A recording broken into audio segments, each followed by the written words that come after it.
O anjo do Senhor se acampa ao redor daqueles que o temem e os livra. Tudo posso naquele que me fortalece. Entrega teu caminho ao Senhor, confia nele e o mais ele fará. Muito bom dia, com a bênção, com a graça de Deus. A cada dia nós nos levantamos na esperança que seja o nosso último dia aqui nessa terra. E nós nos encontramos com o nosso Salvador e vivamos com ele para todo sempre. Temos a certeza que muito em breve o céu irá se abrir, Jesus Cristo irá voltar, nós iremos ouvir o nosso nome e nós entraremos na Nova Jerusalém e viveremos ao lado do nosso Deus para todos os sempre. Todos os dias nesse canal nós estudamos um capítulo da Palavra do Senhor e nessa manhã eu vou convidar você a ter nas mãos a Palavra de Deus, o livro de Lucas, capítulo 2, o versículo 1 e o versículo 2. 3 dias depois, houve um casamento em Caná da Galileia, achando-se ali a mãe de Jesus. Jesus também foi convidado com os seus discípulos para o casamento. Da mesma forma como um dia Deus chamou Abraão e disse para ele que todas as famílias da terra seriam benditas através dele, aqui no Novo Testamento, quando Jesus inicia o seu ministério, João revela para nós que Jesus inicia o seu ministério também abençoando uma família. Maria estava envolvida nos preparativos daquele casamento. Jesus e os seus discípulos também foram convidados para estar naquela festa de casamento. Era o noivo que organizava a festa de casamento. E geralmente, da forma como o noivo organizava uma festa de casamento, todas as pessoas que eram abençoadas por aquela organização definia como seria aquele casamento. Se o casamento organizado pelo noivo fosse muito bem preparado, ele seria considerado como sendo um excelente marido. Mas se a sua organização não estivesse adequada, ele também seria reconhecido como inapto para conduzir uma família. E no versículo 3 nós podemos ver que Maria procura Jesus, como ela estava envolvida nos preparativos daquele casamento, procura Jesus e fala que o vinho tinha acabado. É bem possível que Maria procurasse a Jesus para contar para ele, até para abrir o coração, porque até então Maria não tinha se deparado com nenhum milagre de Jesus. Jesus inicia o seu ministério aqui nessa festa de casamento. Como nós podemos observar no versículo 4, Jesus se volta para Maria e fala, mulher. Quando Jesus se refere a Maria como sendo mulher, não há nenhuma ação em desrespeito a Maria. Pelo contrário, naquele período os judeus, quando se voltavam para conversar com alguma mulher, eles falavam mulher, era um termo comum. Jesus aqui respeitosamente trata a Maria como sendo uma mulher digna. O mesmo Deus um dia que estabeleceu na sua lei que filhos deveriam honrar pai e mãe, Jesus também aqui nesse momento estava honrando a Maria como sendo a sua mãe. Mas se aproveitando daquele momento difícil, Jesus sabia que ele poderia encontrar a solução para aquele problema. Jesus poderia assim realizar um milagre, ele poderia iniciar seu ministério naquelas circunstâncias, abençoaria todas as pessoas e ainda também estaria honrando a sua mãe. João capítulo 2, o versículo 6, a Bíblia diz o seguinte: estavam ali 6 talhas de pedra que os judeus usavam para as purificações, e cada uma levava 2 ou 3 metretas. Jesus naquele momento convida os servos, porque ali naquela casa havia algumas vasilhas que ele poderia utilizar para que naquelas vasilhas se colocasse água e ele abençoaria e aquela água seria transformada em vinho. E foi de fato o que Jesus fez. Jesus convidou os servos para que pudessem encher aquelas vasilhas com água. E quando eles encheram, Jesus transformou aquela água em vinho puro. A cultura daquela época fala que o melhor vinho deveria ser oferecido numa festa de casamento logo no início, quando os convidados entrassem na festa de casamento.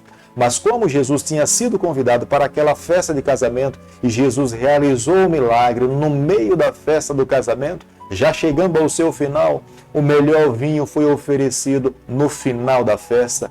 A presença de Jesus naquela festa de casamento quebrou completamente a cultura daquela época, as tradições daquele período. Mas vale a pena ressaltar nessa manhã, a presença de Jesus naquela festa de casamento salvou a reputação do noivo daquela família. Posso imaginar a gratidão daquele noivo naquele momento, olhando nos olhos de Jesus e agradecendo a ele pelo milagre que ele realizou no seu casamento. Querido amigo, nessa manhã nós precisamos também pararmos e fazermos uma reflexão na nossa vida. Quando nós convidamos a Jesus para estar na nossa casa, junto ao nosso casamento, Jesus sempre realiza milagre. Ele pode fazer um casamento que durante tantos anos não foi feliz, não conseguiu encontrar nenhuma satisfação. A partir do momento que ele entra na casa dessa pessoa, os milagres acontecem. Um ser humano que até então nunca teve alegria, a partir do momento que recebe a Jesus na sua casa, ele poderá encontrar paz, alegria, felicidade e verdadeiro regozijo. É por isso que toda família não pode se esquecer de nenhum dia convidar a Jesus para estar na sua casa, porque tendo a presença de Jesus dentro do lar, dentro de casa, é sinônimo de vida feliz, é sinônimo de que os milagres irão acontecer. Alguém que não consegue amar voltará a amar. Alguém que não consegue perdoar encontrará o perdão nos braços e nas mãos do nosso Salvador. Como nós podemos observar no versículo 11, após Jesus ter realizado o seu primeiro milagre, iniciou seu ministério numa festa de casamento.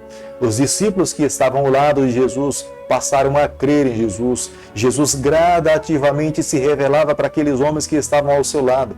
E gradativamente eles passavam a amar e a entregar seus corações a Jesus Cristo. Era o que o Senhor esperava, que eles crescem nele, testemunhassem do seu amor, ensinassem as suas verdades, para que o mundo pudesse entender que Jesus é o nosso Salvador, Ele é o Filho de Deus e um dia voltaria aqui a essa terra. Como nós podemos observar no versículo 13 do capítulo 2 do livro de João, estava próximo o período da festa da Páscoa.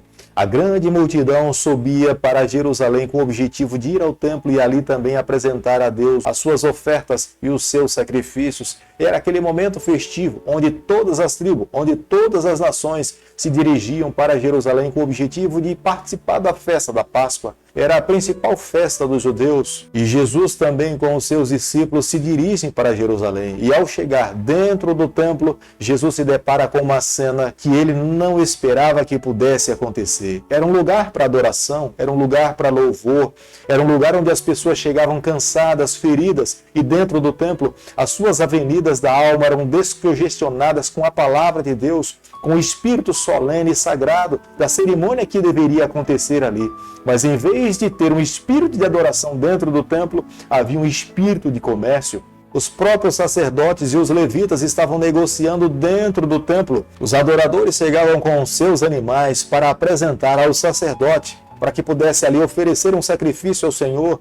Os sacerdotes traziam animais melhores, animais mais perfeitos, e vendiam num preço melhor e compravam os animais inferiores, e eles acabavam negociando dentro da área sagrada do templo do Senhor.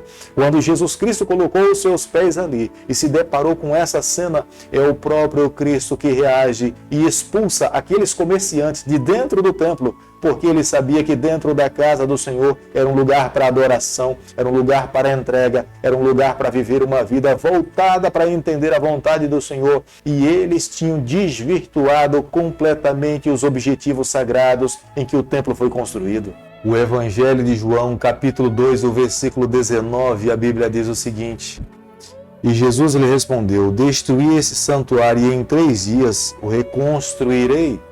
Quando Jesus faz essa afirmação diante dos líderes que estavam naquela época e também ao lado dos seus discípulos, Jesus estava se referindo à forma como ele iria morrer. Jesus foi morto na sexta-feira, passou o sábado descansando e no domingo Jesus ressuscitou. Os líderes que estavam ao lado de Jesus perguntaram para Jesus: esse santuário foi construído em 46 anos, como é que tu podes destruir e também logo no 3º dia reconstruir esse templo que dentro de um período tão longo foi reconstruído? Jesus, na verdade, falava da maneira como ele iria morrer. Ele estava afirmando que ele seria um santuário vivo e todo aquele que cresce e confiasse no sacrifício de Jesus alcançaria a vida eterna. Só haveria salvação exclusivamente através da morte e da ressurreição de Jesus Cristo. Embora Jesus estando dentro de Jerusalém, na festa da Páscoa, Jesus realizou muitos milagres, mas Jesus sabia que nem todas as pessoas que estavam ao lado dele e que queriam aclamá-lo, aplaudi-lo, reconhecê-lo publicamente como sendo o Filho de Deus, nos momentos mais difíceis da sua vida, essas mesmas pessoas, elas não iriam manter a sua fé segura no Senhor. muitas delas iriam abandonar a Jesus e deixariam ele sozinho. E de fato foi o que aconteceu. Nos momentos mais difíceis da vida de Jesus, quando ele foi levado para ser crucificado, nem os seus próprios discípulos estavam ao lado de Jesus Cristo.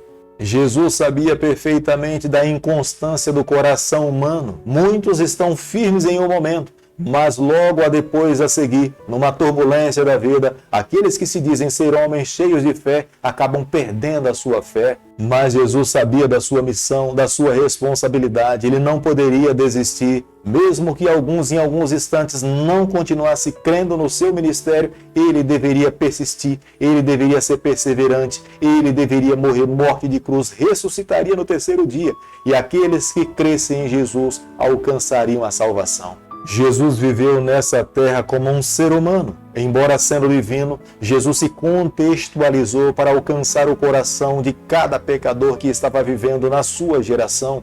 Jesus foi à festa de casamentos. Jesus se assentou à mesa da casa daquelas pessoas. Jesus conversou com publicanos. Jesus conversou com fariseus. Jesus conversou com saduceus.